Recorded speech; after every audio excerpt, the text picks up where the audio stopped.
Here I've got ASUS Zenfone 6 and let me show you how to activate camera timer on the following device.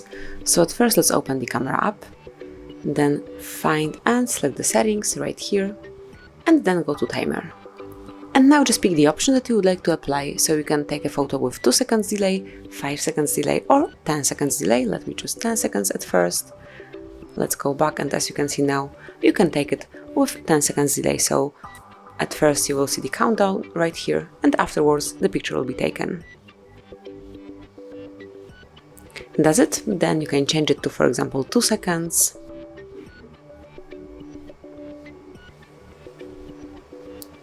And obviously to turn timer off, just open the settings again, click on timer and select off.